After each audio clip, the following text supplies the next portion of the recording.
Well, I'm really happy to be here today to talk about the subject that has been my constant companion for many years now. The title of the book that I'm writing, the working title is called How to Use a Condom, the Trojan Story. But it might also be called The Condom, From Lewd Device to Global Superstar. Whatever the book is called, please don't ask me at the reception when it will be finished. I'm also happy to be here to participate in this amazing festival, which is a celebration of the humanities. I hope to demonstrate the value and pleasure of looking at the condom through language, stories, popular culture, images, jokes, and many other forms of stories that the humanities studies. The condom has been called anti-conceptual. It functions to prevent conception, and it is also a low-concept device. Simple, seemingly self-explanatory, supposedly anyone can use it. Many condom jokes, indeed, play off this premise. A guy goes into a drugstore, buys a package of condoms. That'll be $5, says the druggist, plus tax. The hell with the tax, says the guy, I'll use glue. Yeah, it doesn't get much more X-rated than that, I'm sorry to tell you. Okay, so what I'm not going to talk about, I forgot to do that. Okay, what I'm not, come on. This has gone from Keynote to PowerPoint and back to Keynote, so there are a few little glitches in it. So what I'm not going to talk about is early condoms and ancient condoms. This is an example of an object associated with pre-literate societies. In this case, Zulu sheath, penile sheath made from a gourd. Many materials have been used around the world to create barriers around the genitals. Silk, linen, gold leaf, cotton, papyrus, banana leaves, often treated with herbs or chemicals. But their function in the life of that time and culture is often ambiguous.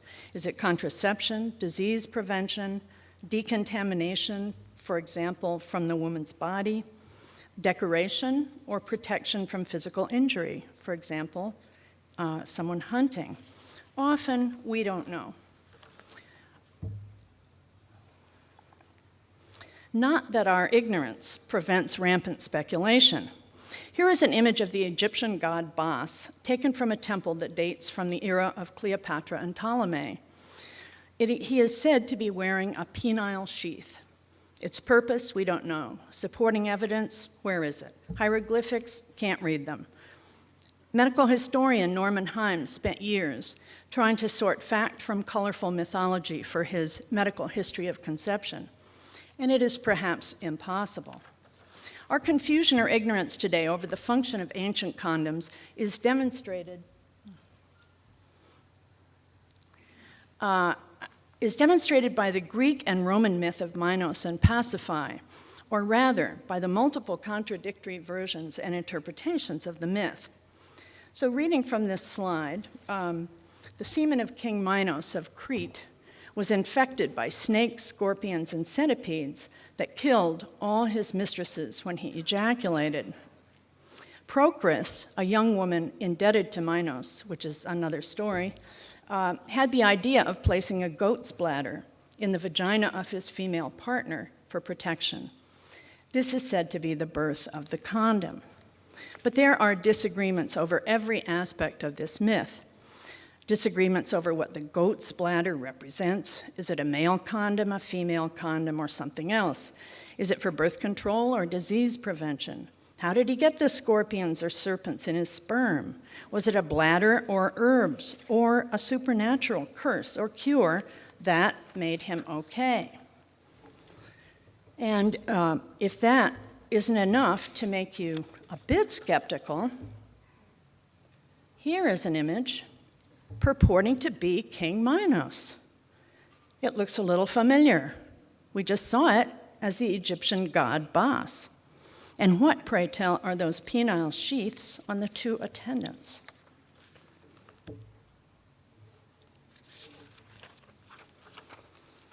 If you do want to study pre-modern condoms and other contraceptive and disease preventative techniques, there are many sources, and I'll just mention a couple. This is a guide for women, one of many during the medieval period, handbooks for gynecological illnesses. This one says, this guide will enable women to help each other in their illness without fear of reproof or exposure from discourteous men. It's interesting for a range of methods. Disease, contraception, abortion, often the line isn't clear, but these methods include expulsion, external pressure, douche, suppositories, chemical and herbal oral remedies, topical applications, processes like fumigation, fasting, applying physical stress, such as wrapping the woman in a sheet and twisting it like a tourniquet, quote, until the stomach is squeezed very small, close quote.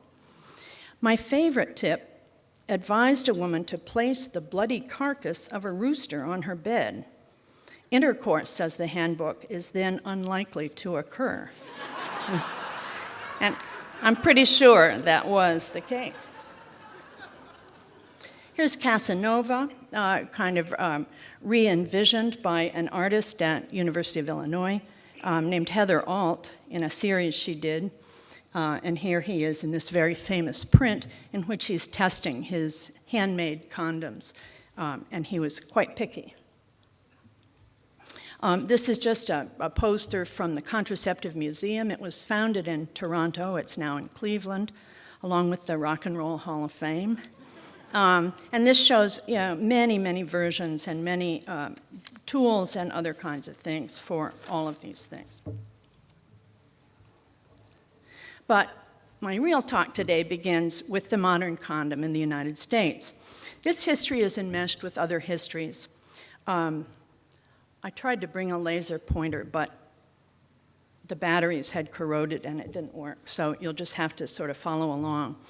Goodyear and evolving condom technology, Anthony Comstock, morality, and post office raids on purveyors of lewd devices, Margaret Sanger and the birth control movement, World War I, the explosive growth of American business, including branding, testing, labeling, and federal regulation. Landmark court cases like Young's Rubber versus C.I. Lee, which I will briefly talk about today, advertising and the evolution of a consumer economy, the complexity and contradictions of changing birth control laws, attitudes, and practices, the, quote, feminine hygiene industry, close quote, and debates over prescription versus over-the-counter health remedies. World War II, the condom's unique dual protection function, and the arrival in 1960 of the pill. That was actually all I had room for on this slide. So I've obviously left out, the history of, the rubber and the latex trade, the Catholic Church, and the HIV/AIDS epidemic, which I will, of course, talk about. Throughout, I will argue not that the condom is a gendered device, but that it has been gendered. And its dual function, its unique dual protection, guarding against pregnancy and against disease, is likewise gendered with sometimes tragic results.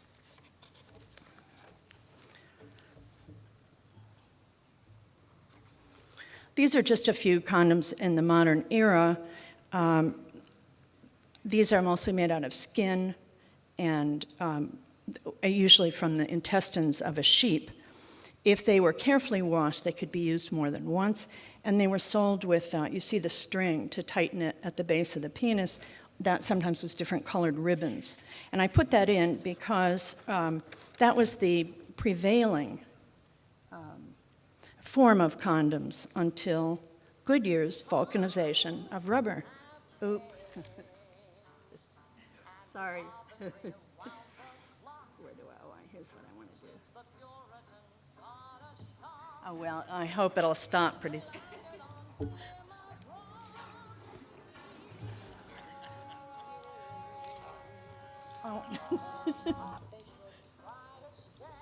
Okay, I'm going to go to the next slide. You've seen Goodyear, okay. All right, so he discovered vulcanized rubber by accident, and I took that out. I took that music out, but it's cute. Charles Goodyear discovered vulcanized rubber by accident. Mid-19th century rubber products cracked in the cold or melted in the heat. Actually, my diaphragm melted in India, so. While showing off one of his improved rubber experiments in a general store, Goodyear accidentally dropped some rubber mixed with sulfur on a pot-bellied stove. The resulting tough substance, patented in 1844 as vulcanized rubber, revolutionized the rubber industry. What it did for condoms was make mass production possible, it lowered costs, and aided industrialization. But it was not a totally cool product. These condoms were thick, and they had seams in them, and they smelled of sulfur. Condom makers, therefore, often treated the sulfurous condoms with turpentine to cover the sulfur smell, and then perfume to cover the turpentine. So it wasn't a real aesthetically pleasing experience. Okay, so this ad is in here to show that, that for much of the second half of the 19th century, especially after Goodyear, there were many types of birth control and disease preventive devices available. This was an advertisement in a newspaper in the early 1870s. And what's interesting about it is that it distinguishes very carefully between devices for disease or conception. It talks about the male safe, the condom for both, worked for both, but then it goes through a whole list of other kinds of devices to choose from, and at the same time, and whether they were good for men, for women, under what circumstances and whatnot.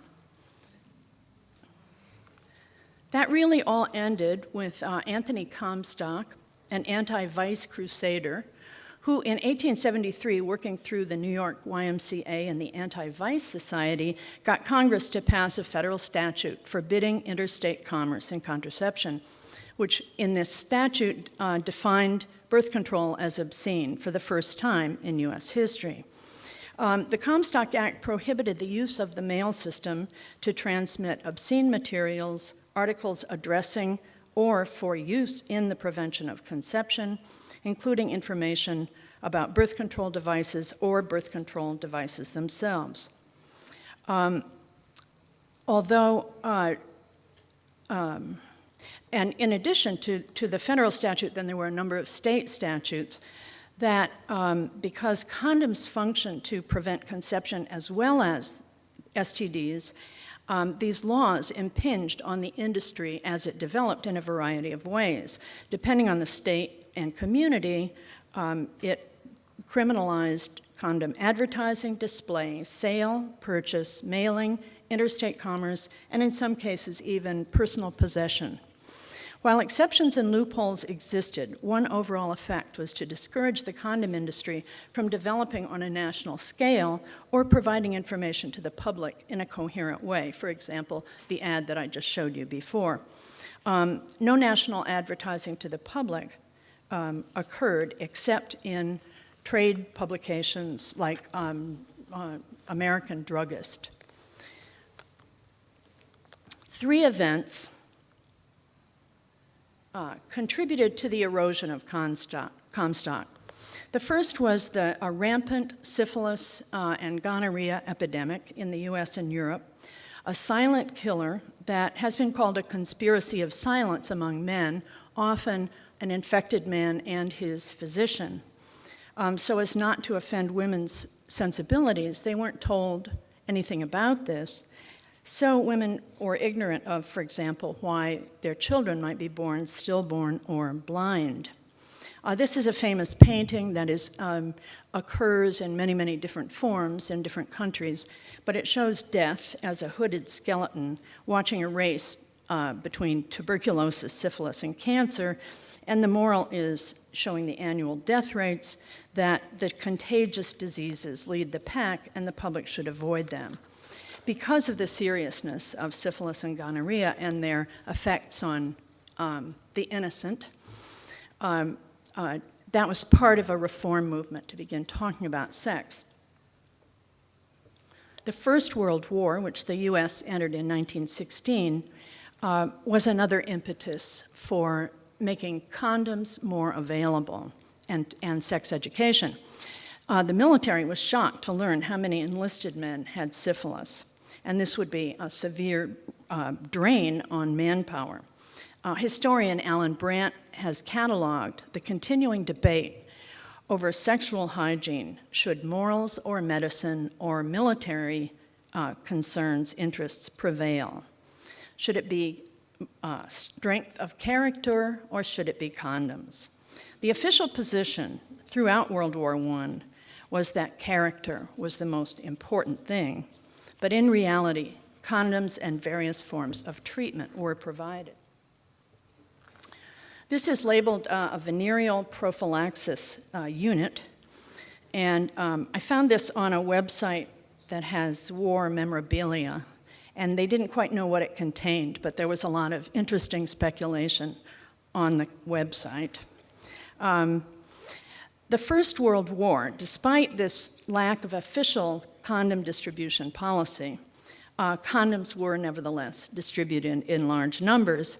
So the First World War was good to condoms, greatly increasing their production and availability for the military and for domestic sales as well. The third big change was the social and economic change that was brought about by World War I and by the syphilis epidemic. As Andrea Tone has said, it brought the United States from darkness into the light, broke the silence on VD and sex, at the same time brought about changing norms for courtship and extramarital sex, consolidation of consumer culture, continuing erosion of Comstock as the post-war public attitudes, especially when we got into the Depression, grew more sympathetic to birth control, and the social and a social climate increasingly favorable to business interests. Also, the troops returned from France having learned not only a lot about condoms, but also about oral sex and other exotic practices, and brought that back into the domestic sphere. But back to the war, just for a minute, one compromise between moral character and prevention was the so-called Prokit, which every enlisted man who had intercourse off the base, which of course they weren't supposed to do because of their strong moral character, but there were lots of education programs, and so if someone became infected and began developing symptoms and had been through the prevention, the Prokit involved treatment with calomel, mercury, and some other things, and the man would come back from, there are films showing all this, the man would come back from seeing a prostitute, let's say, to take the example that was always used, and he would go to the pro station, and first he would wash his genitals for about half an hour, shown in the film, and then take this tube of gunk that burned pretty badly, and salve, and smear it all over the penis, the testicles, and then down into the urethra. Yeah, I like to see people squirm at that. So then they would take something like wax paper and put it all around, sort of wrap everything in wax paper, I guess A, to protect the uniform, and B, to let it kind of cook in there and do its job. And so it was really quite an unpleasant experience. So yes, they could go to a prostitute and have sex if they wanted to show that weakness of character, but their reward would be burning penile parts. And if they developed symptoms, because they skipped this part, it was very likely that they would be docked, have their salary docked, or even be kicked out. Okay, so here are just a few of the many techniques used to fight VD during wartime. VD is considered the enemy. You're a bad character if you get VD. If you're not fit to fight, you're unpatriotic. You let down your country. You're almost treasonous. You miss the boat.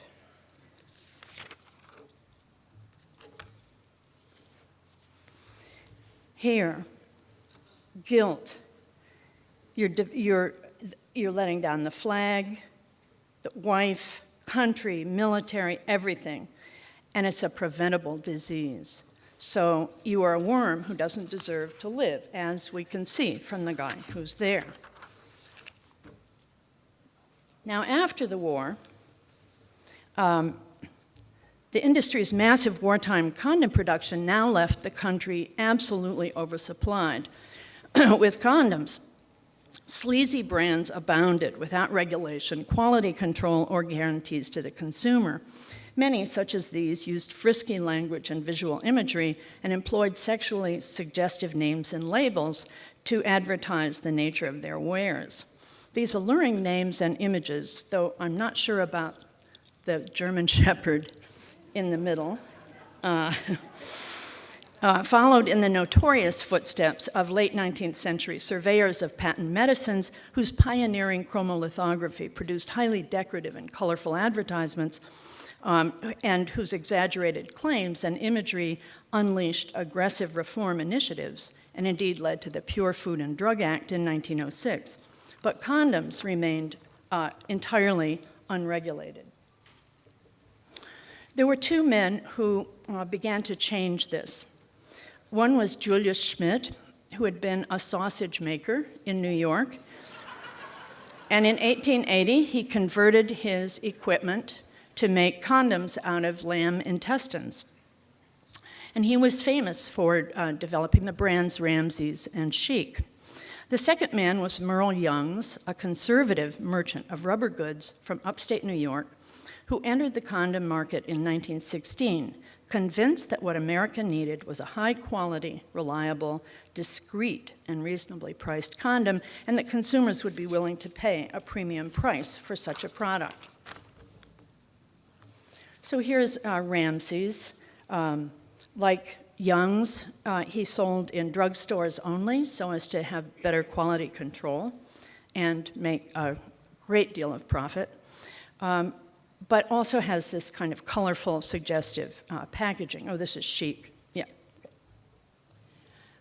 In contrast, the Young's Rubber Company's Trojan brand packaging was modern, minimalist, discreet, and even clinical.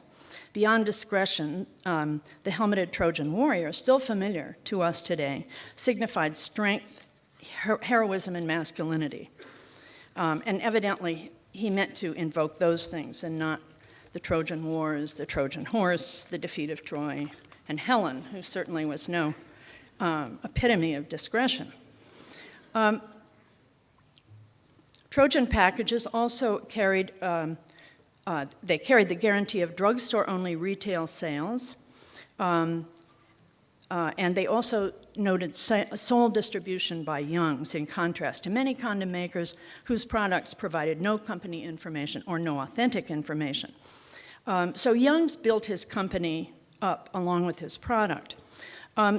Disease prevention only was on each condom. So the drugstore only idea was Young's idea to make him the exclusive distributor through drugstores and to get these sleazy brands off the market. He felt that they brought the whole condom industry a bad name, which it already had, but he felt that he was just a tried and true American businessman, like something out of Sinclair Lewis, who just fought for what he believed was fair play. So disease prevention only. Okay, so here's Margaret Sanger. And I mentioned this gendering of devices and of methods. And Margaret Sanger and the birth control movement in the US are largely responsible for putting the condom into a kind of male-dominated domain, somewhat sleazy. They didn't want anything to do with it. They considered it cheap, non-prescription, simple-minded, and commercial, not clinical. In contrast, the diaphragm, that was what the birth control people championed, was by prescription only. It had to be fitted by doctors in a clinic. It was respectable and increasingly medicalized as the birth control movement proceeded. So that's part of the, the military, men, and disease are the male configuration with condoms, and then the diaphragm is for birth control only. It's for women. It's controlled by them. But Trojans kept selling. A lot of women, in fact, as historians Andrea Tone, Rose Holtz, and Amy Sarch have shown, a lot of women didn't want to go to a clinic. They didn't want to go to a doctor. They didn't want a prescription. They wanted something they could get in their own commercial clinics that sprang up all over the place. Trojans kept selling well, and by 1926 was the leading brand, and with Schmidt, they had about 90% of market share, especially on the East Coast.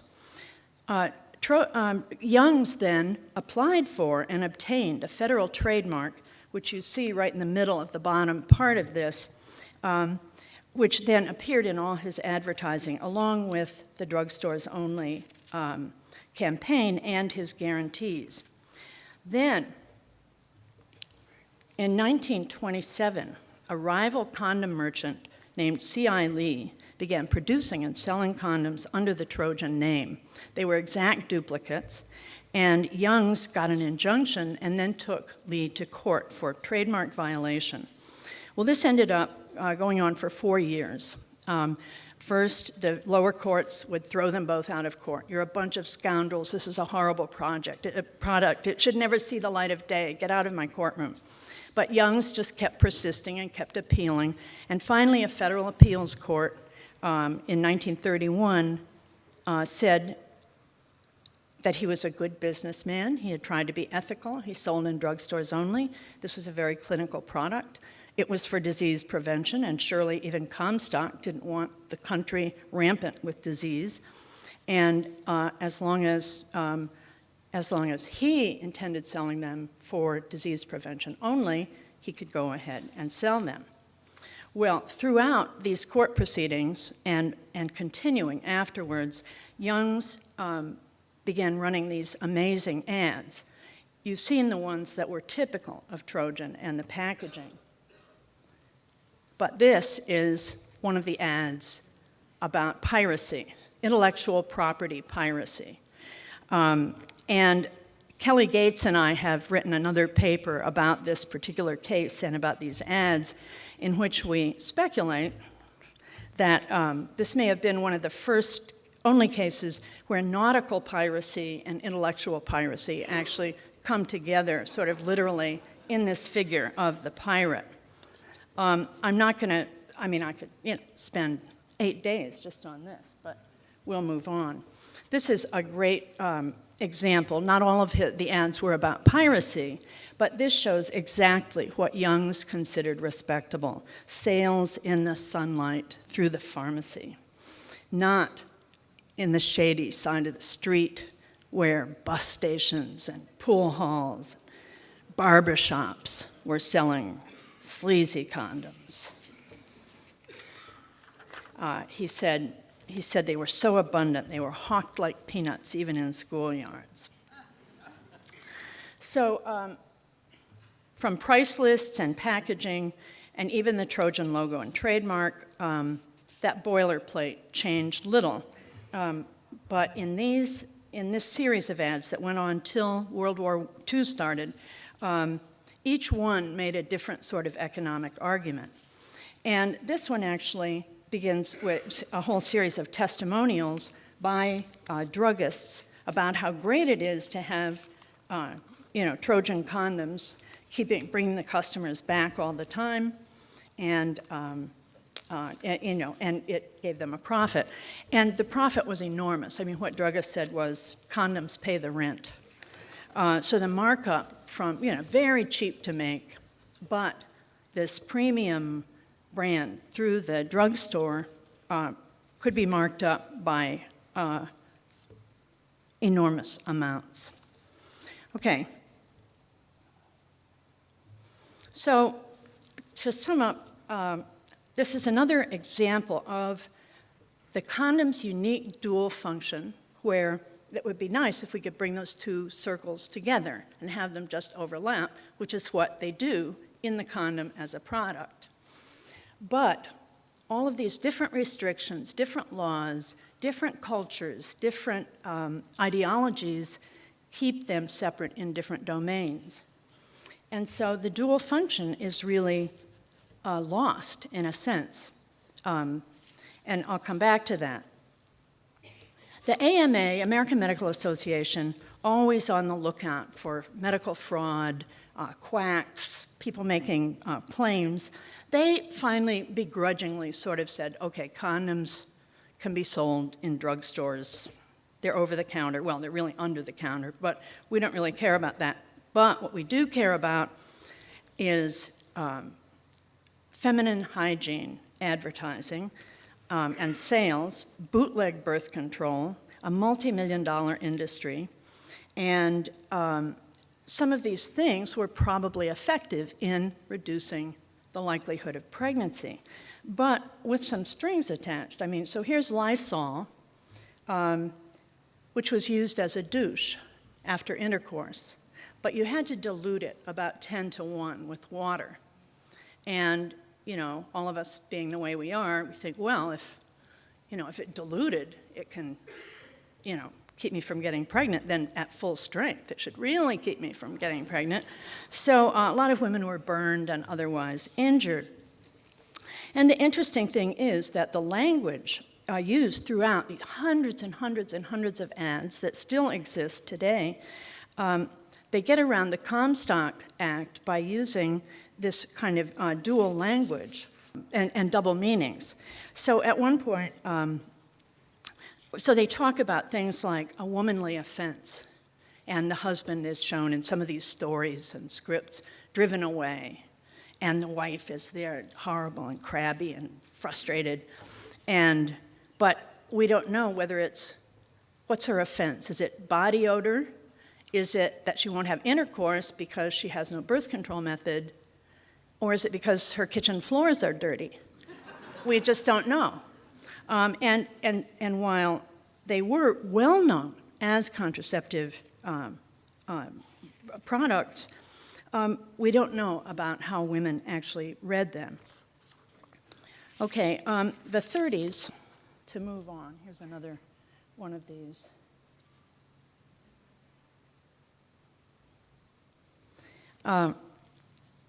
I'm going to move through World War II really quickly, but so here's syphilis. This is from 1936, I think.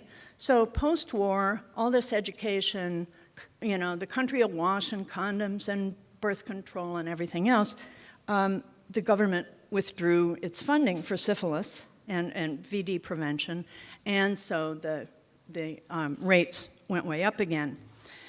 So then we come to World War II, and again, the military finds that all these troops are showing up with syphilis and gonorrhea. Again, there are the messages of shame and regret.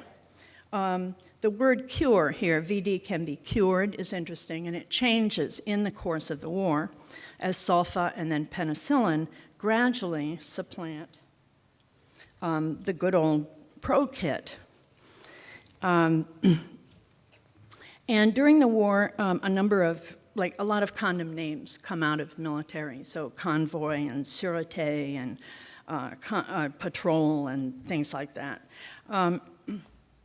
One of the other messages was that you can be masculine and abstain, or use a condom, or take a pro. This shows sort of boys will be boys, drunken revelry, but still, you can be responsible and you'll still be a man. So a lot of jokes come out of wartime also, and one of them is one soldier says to the other, "Did you know that condoms have serial numbers too?" And the second soldier says, "No, I didn't know that." And the first guy says, "Guess you never had to unroll it that far."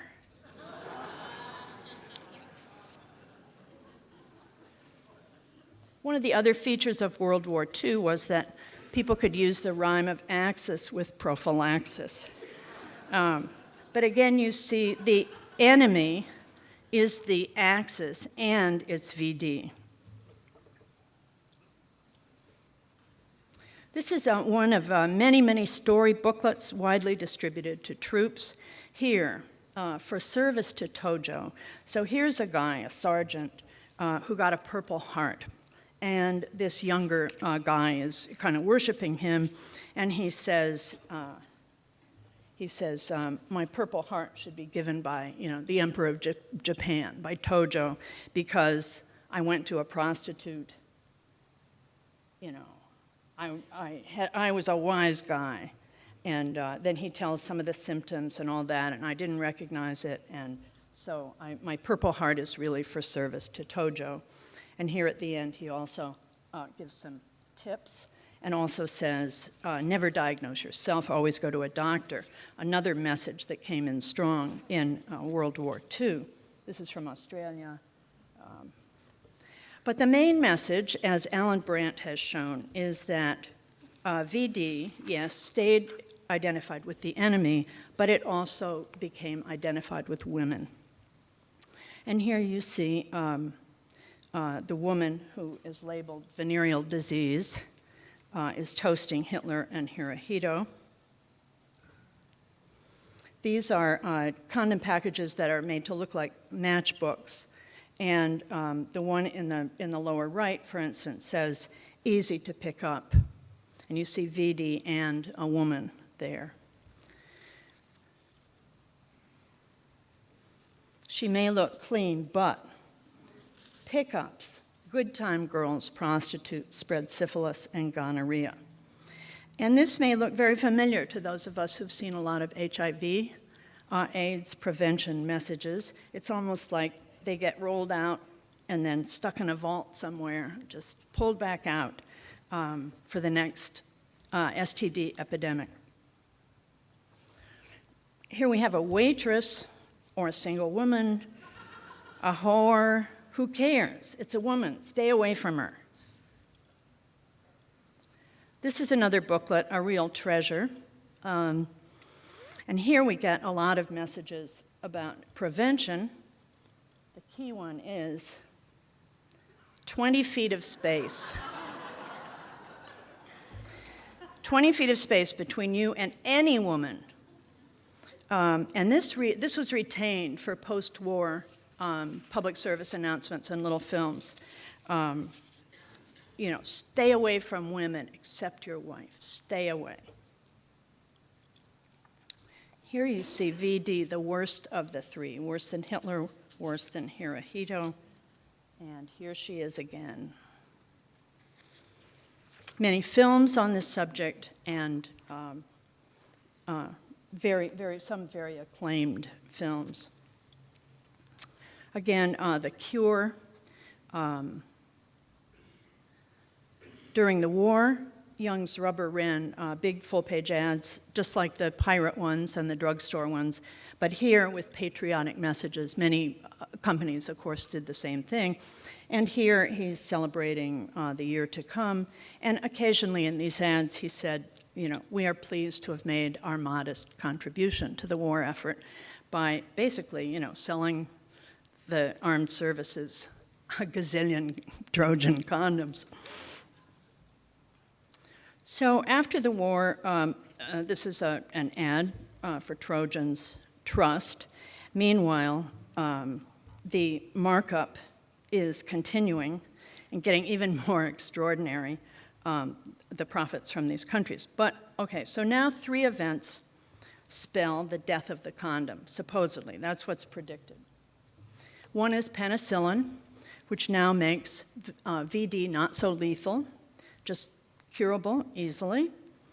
Second is the population explosion, which in this image is global, but which quickly became domesticated in the US.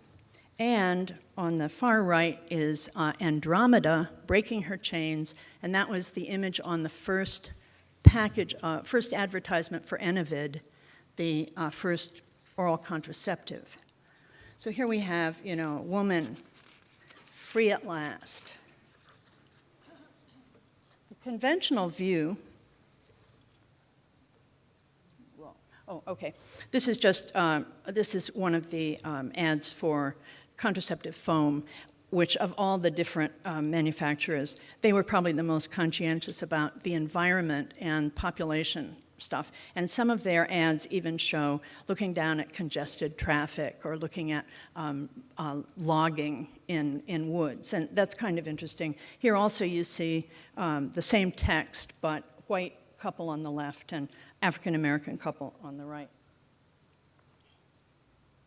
Okay, so the conventional view for many, many years, was that condoms were male and the pill at last was here, something for women, contraceptive for women, under their control. So I want to challenge that dichotomy also and would say that doctors embraced the oral contraceptive. It was prescription. It was under their control. They were the ones controlling it, neither women nor men who were users. So this is the first page of a typically lavish ad in a medical journal for an oral contraceptive. And it's 3 pages and then all the side effects and stuff on the 4th page. It's typical in that it is extremely paternalistic and condescending. Also, it shows the woman in this with a child, so we know she's not anti-child, and with a wedding ring. So compare that to just a generic condom ad, low rent indeed, low concept indeed. These ads took a lot of designing and a lot of money, and I'm just going to run quickly through 4 that make the same pitch. This is after contraceptives had been around for a bit, and so they had to use other techniques besides, their what they could do for women. And this one shows a blueprint of the container, the dispenser that the woman is going to use. Blueprint for taking good care of the forgetful patient. So the assumption is that your patient, this woman, married woman, she doesn't know how to take care of, she doesn't know how to count. She doesn't know how to get them out of the dispenser. This kind, you don't have to use a pencil, it says, to poke it through. It's really safe. If she drops it on the floor, drops it in the toilet, it'll still be fine. This one says, shows how to use it, make it work right. It's good. Here, they'll keep coming back for more, month after month after month. Prescription, the power of the prescription. Easy for you to explain and for her to use.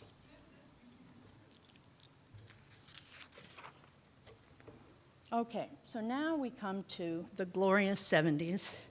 The 60s really came in the 70s. Comstock was lifted. Anything remaining on the federal books was taken away. Condoms could be sold in supermarkets. They could be displayed. They could be nationally advertised. There was the women's health movement, which had formed in part because of side effects of the pill. There was the sexual revolution. There was women's liberation.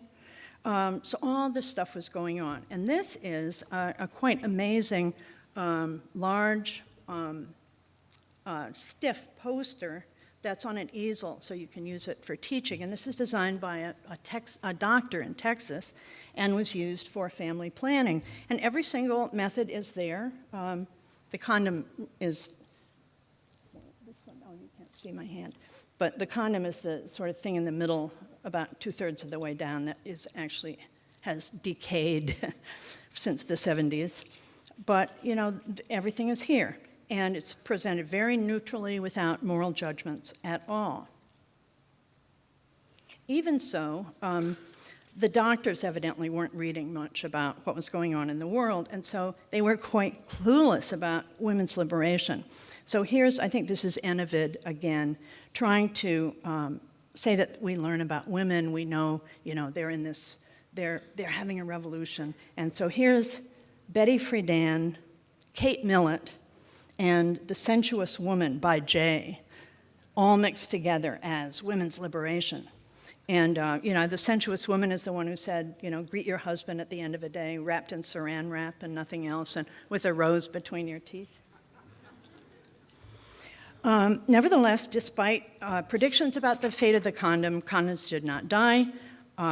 They still went strong, and it turned out that both Schmidt and Youngs were a lot savvier about women's liberation and knew how to do an advertising pitch a lot better. Here they played to the side effects of the pill, and there actually is a comparable one in a medical journal that says stepping down in your dosage, and it shows a woman's bare legs in high heels going down some steps. So you can see the difference. Down at the bottom of this, it's advertising a book called the How Not To book that you can send away for, and the little image that you can't quite see there is a man kicking a stork. And here is the stork in bondage. The stork, he can't deliver any more babies as long as these condoms are, on the... So this is, again, zero population growth, a time when it was okay not to have kids. I just saw a movie, by the way, called ZPG. Get it if you can. It's just great. No one can have kids, so they get these dolls instead. But of course, our heroes find a way to screw in secret, have a baby. So here's a Trojan ad. No, this is Schmidt. Pretty amazing, and amazing for us now. Can you imagine someone running that ad? The Kents, married 4 years, 2 children, 3 bedrooms, 1 bath, and they'd like to keep it that way. And Trojans help them do just that. And this is quite remarkable. One of the few times when the condom actually advertises its dual function and says VD and birth control can be mentioned in the same ad, virtually unique. Instead, what we typically get are a division in ads for Trojans that appear in men's magazines and those in women's magazines. So this one, so this is in a women's magazine, and it's talking about her emotions. Love is a pretty sensitive thing. We want to make sure that she feels secure so she can enjoy the sexual experience. You should both, if you're really in love, you care. Da-da. So this one actually is in Penthouse, and it says, Trojan brand prophylactics are so thin, they're ultra-sensitive. They won't hurt your feelings, right? So they won't screw up your pleasure. We promise your feelings won't be hurt.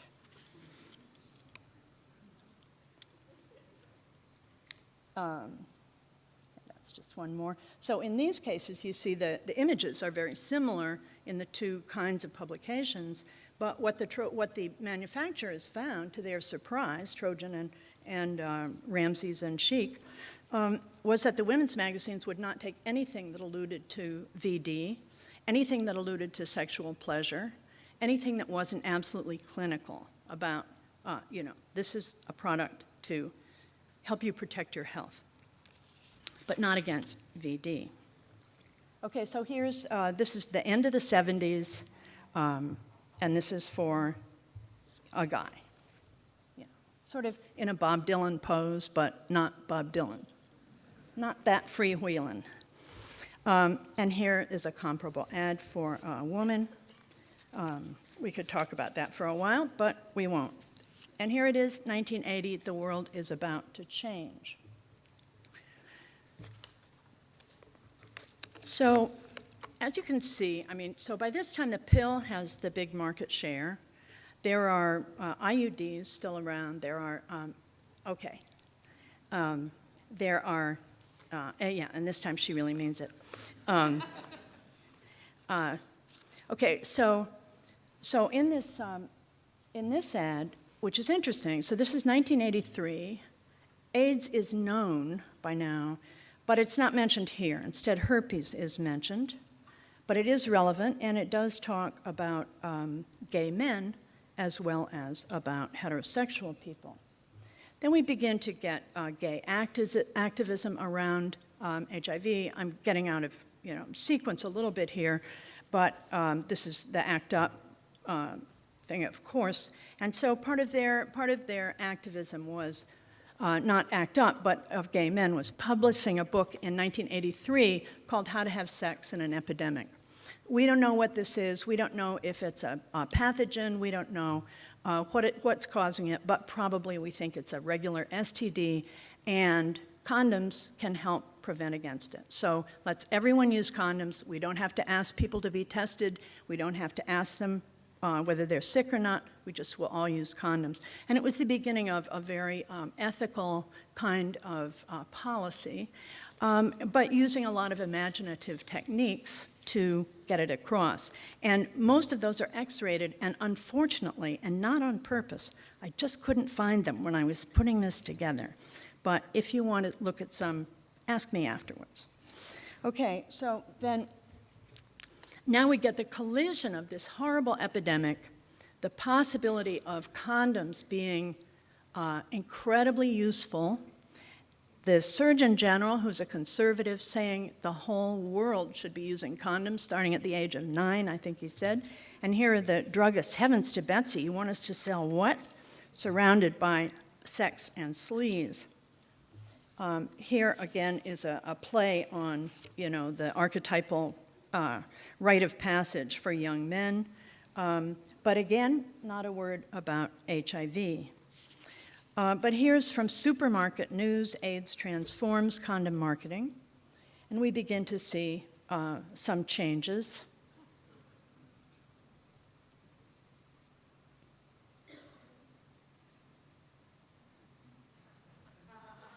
So most of these that I'm showing you are, they could be aimed at gay men or heterosexual men. It's unclear.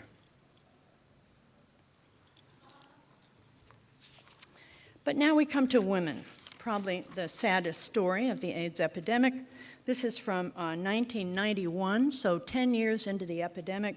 And here's Newsweek running this. Do we see women there anywhere? Well, heterosexuals. Is that women? Undetermined? Well, yeah, that turned out to be women. But what a mess. Nothing was done for years, in part because of this theory put forth first in 1985 in the science journal, Popular Science Discover. And this is why AIDS is going to stay a gay disease, and women are not going to get it because the vagina is built to take abuse. It's built to withstand penises, babies, all kinds of shit. And that viruses just can't get in there. Whereas the fragile urethra and the vulnerable rectum are just, pleading for that virus to come in. So once again, women are blown off. And here's Ms. Magazine running its ad. Doesn't say anything about safe sex, calls it smart sex, and puts it in something that looks like a yogurt container. So it all blows up in 1991 when Cosmopolitan publishes an article that basically says, the vaginal armor will protect women. They don't need to use condoms, don't need to get men to use condoms. For healthy women, they're safe from the virus. And, you know, healthy women, it means no yeast infections, not having your period, you know, it goes on like that. And eventually, you know, every single woman turns out to be unhealthy in that. Okay. All right, so now we begin to see some attention by activists turn to women, and with appeals like this. This is an appeal to lesbians, about whom there was a big fight. This is a card that you spin, and it gives girls good comments to make when guys say things like, it spoils the mood. And then it gives them 4 responses. Female condom. This is a product by Durex, which, you know, back to the drawing board for it. It's not a bad idea. It's a vibrating ring, which I thought they should have vibrating chips in condoms, and you could program them ahead of time, you know, for a quickie, a long leisurely evening. Teenagers would flock to them. Now, this is a product that actually works. This is developed by sex workers in Australia who formed their brothels into a network called the Scarlet Alliance. And so they have dental dams. They've actually, you know, developed sleeker products. Okay. Condoms going global. Vaginal microbicides, no time to talk about those now. Basically, the rhythm method as perfected by George Bush. Plastic beads. Culturally, you know, specific promos of female condom. And another great idea of mine 20 years ago, that you would have spray-on condoms that spray on anywhere, spray on any orifice, and then peel it off, you know, after a certain number of minutes, wad it up, it would harden, throw it away. Right. But it turns out it's really hard to do that. Really hard to have a spray-on condom. And finally, yeah, okay, the end. Thank you very much.